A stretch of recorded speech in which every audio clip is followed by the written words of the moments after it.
Melanoma incidence has risen steeply over time in people over 50, but has fallen steadily among young Australians, which is great news.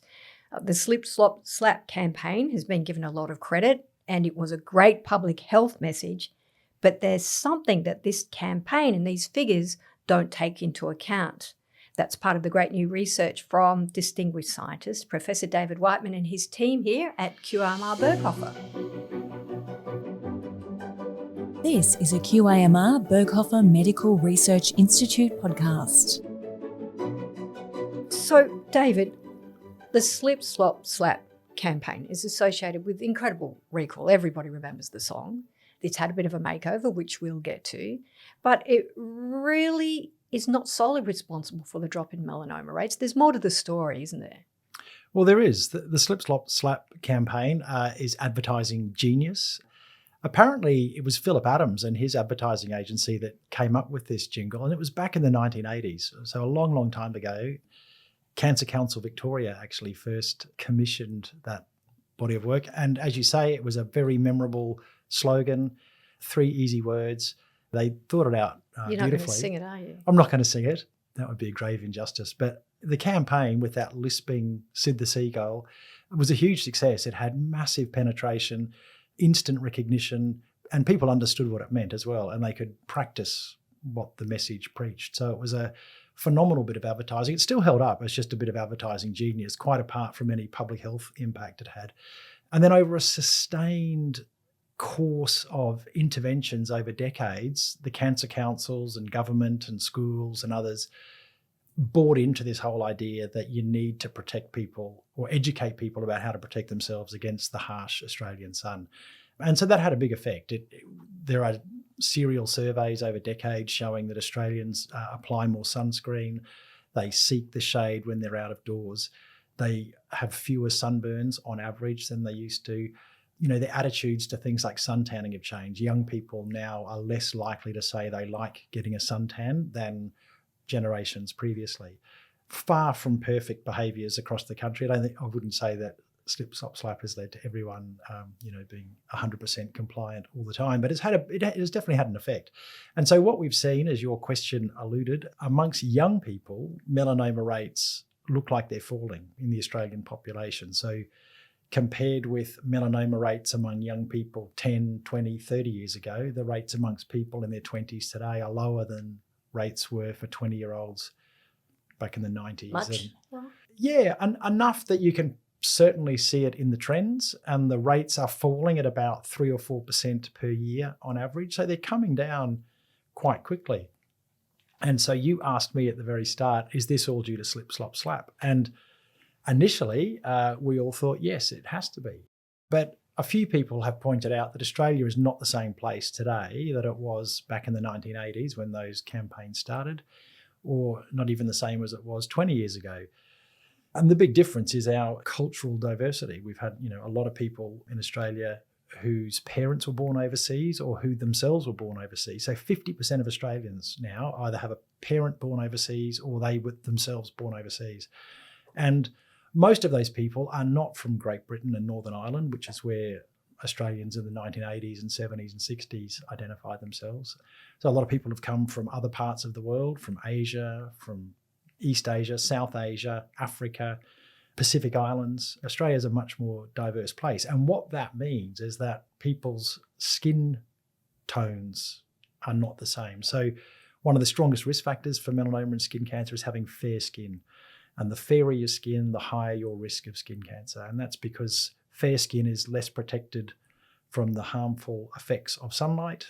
There's less melanin pigment in the skin, and melanin pigment is almost like your internal sunblock, and it protects the cells at the bottom of the layer of the skin.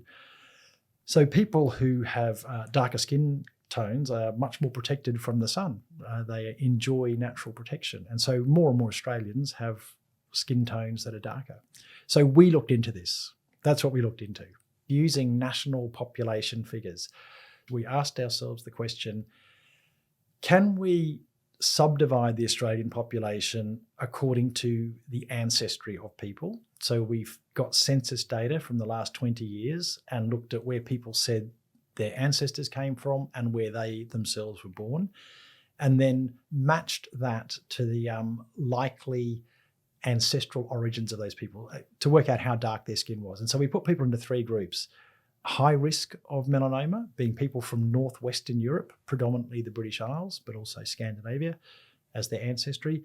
People with moderate risk of melanoma, so people with sort of Middle Eastern background or people who might have mixed ancestry, parents from different parts of the world, and then people at low risk of melanoma. So they're Pacific Island, South Asian, African, Australian Aboriginal, Torres Strait Island. People with darker skin types have much lower risks of melanoma. So we could divide the population up for each of these different census periods, do that within different age groups so we can track how these have changed in age groups, looked at different sexes, and then worked out the melanoma rates for each of those groups over time. And so when you just focus on the people who are at high risk of melanoma, as a proportion of the population, they've shrunk in the population. So as we said just before, relatively speaking, there are fewer people in the population whose ancestry is British or Irish, and more people whose ancestry is African. And that's changed quite a lot. Back in the early 2000s, about 85% of Australians were British ancestry. Coming forward to 2020, it's only about 70% of the population, so a 15% reduction. And consequently, there's been an increase in the number of people who are moderate or low risk for melanoma from elsewhere. And so that has contributed to the lower melanoma rates. There's no doubt that migration and ancestral diversity has led to falling melanoma rates. So no change in behaviour, just migration. Well, it gets more interesting than that. So when we then look at different age groups, what we see is amongst the people with British ancestry, amongst those young people, their rates actually have fallen. They have fallen, but not as much as we first thought when we looked at the population as a whole. But their rates have still fallen a bit, and they've fallen a significant little bit. So there has been a reduction in melanoma incidence even amongst high-risk Australians in those younger age categories. But when we compare our Australian experience with other countries where they actually record very accurately at the cancer registry people's ancestry, so they can just track melanoma rates in different bits of the population, they see in the US and they see in New Zealand reductions in melanoma incidence in young people of about the same size as we're seeing in Australia. And those two countries, New Zealand and the US, haven't had any great public health campaigns. They haven't had slip, slop, slap or anything like that. So they're seeing a reduction in melanoma incidence that's not explained by our slip, slop, slap. So what we think has happened, there's 3 things going on in Australia. One is migration has had an effect on overall melanoma rates, but that doesn't explain the fall in the British ancestry people. Then there's this reduction in incidence, which we think is probably due to the fact that young people today in industrialised countries like Australia, like the US, like New Zealand, are spending more time indoors, in shopping malls, on screens, not running around unsupervised, after school. So they are just getting less sun exposure as a consequence of urbanisation and protecting our young kids from the baddies. So that's kept their melanoma rates lower. So they're getting less sun exposure. What we don't know is that had Australians not been exposed to slip, slop, slap, how much higher would our rates have been? Because there's no question that sun exposure and sun intensity in Australia is higher than the US and higher in New Zealand. So it doesn't mean that slip, slop, slap hasn't worked at all. But what it means is it probably doesn't explain all of that reduction that we're seeing. It's a complicated story. It's a not straightforward public health success, but certainly melanoma rates are still falling, and that's something we should celebrate. Doesn't really matter how we got there, but I'd like to think that slip, slop, slap has definitely had an effect. What is the makeover for the slip, slop, slap now? Well, it's now morphed into kind of a SunSmart campaign. So it's slip, slop, slap, seek, and wrap. Wrapping on sunglasses. It varies in different jurisdictions as well, but slip, slop, slap is very easy to remember. The other bits are important because sunscreen shouldn't be our first defense against the sun. Really, it's best to avoid going out in the harshest light and to seek shade. wear a hat and wear clothing that can protect you, and then sunscreen for just your exposed body sites, your face, ears, neck, those sorts of things. But as a whole public health message, it's really important we continue to drive these, because we still have far too many Australians succumbing to skin cancer every year, and it's killing, thousands of Australians every year still. So we've got a long way to go before we can say we've won the battle. When you said one of the things you looked at was sex, is there a difference in melanoma or habits between men and women, young men and women? Yeah, massive differences. So massive differences in the way in which melanoma in particular presents in men and women. So this is something that's an ongoing bit of research for us, because we don't have the answers as to this. We don't think it's all due to different patterns of sun exposure between men and women. There are some. We know that young males and young females have slightly different patterns of sun exposure, but not enough, we think, to cause the differences that we see in the melanoma rate. So women tend to get melanoma younger than men, about 3, 4, 5, 6, 7 years earlier than men on average. Women get melanoma on different parts of the body at different rates from men. So women have much higher rates on the lower limbs, the legs. Men have higher rates on the head and neck and the trunk. But even the ages at which men and women get melanoma on those body sites is different. So there's a whole lot to unpack there that we've only just started to really dip into. It hasn't been something that we've consciously looked at before, and very few people have around the world. It's kind of just one of those things that has not been the focus of attention. But once you start looking at the actual epidemiological data by sex, they're really, really different. We don't have a good answer as to why. So more research, that's what we're doing. Somebody should donate more money so you can do more of that Wouldn't research. that be nice? Yeah.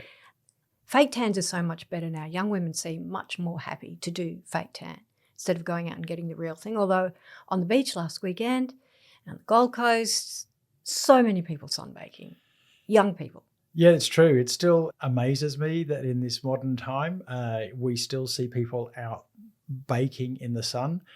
I haven't asked those people in anecdotal surveys. I presume most of them have sunblock on of some sort. I'm sure that's what they think they've done as well, put on sunscreen. But there's still a lot of people who are exposing their skin to the sun, and unfortunately, we just know they're going to pay the price later on. It's heartbreaking to see it. You can just see where it's going to end up.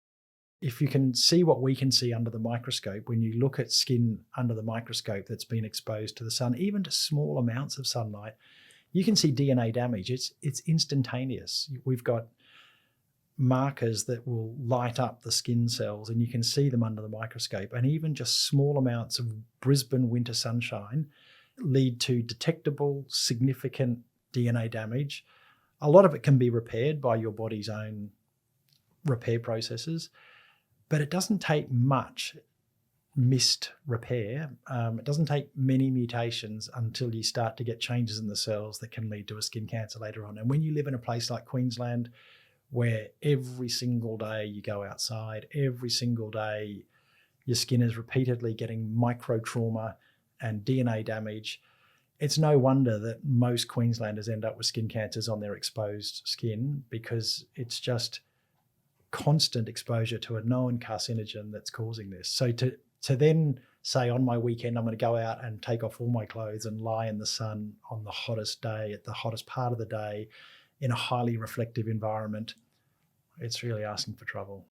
You look back almost 100 years ago, and Australians were much more sun protective. And then we've gone through a century of progressively shedding more clothes, wanting to be tanned, wanting to be outdoors for 3 or 4 generations. And hopefully we're closing the door on that, and we're learning to live in our environment more sustainably, I guess you'd say. This is a really sunny part of the world. We have high rates of UV for most of the year. So we need to acknowledge that UV's there, but still not discourage people from being outdoors and having physical activity and all those things, but just to do it safely and recognise that you may not pay the price now, but you can't escape paying the price in 20 or 30 years, because the effects of sun exposure are cumulative. It's hard to undo the damage. You can slow the damage and you can halt the damage, but you can't always undo the damage. And so those sun exposures you get in early life do add up. If I'm listening to you and I've heard that I'm lower risk because I'm from one of those countries where we have darker pigment, darker skin, I'm low risk but not no risk? That's right. Definitely no one is immune from melanoma. It just means your rates are much lower, your relative risk is much lower.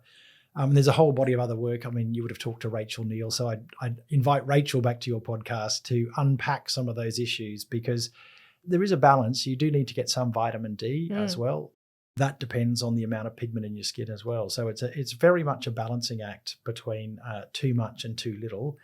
But it's fair to say that for people with fair skin, British or Irish or Northwestern European ancestry, who are now living in the tropics and subtropics, this environment is really, really tough on that sort of skin. And it's very hard to try and go out there safely. It's like trying to sip water from a fire hose. It's just the intensity of the sun is too strong and our skin is not adapted for that. And so, you just got to be really careful.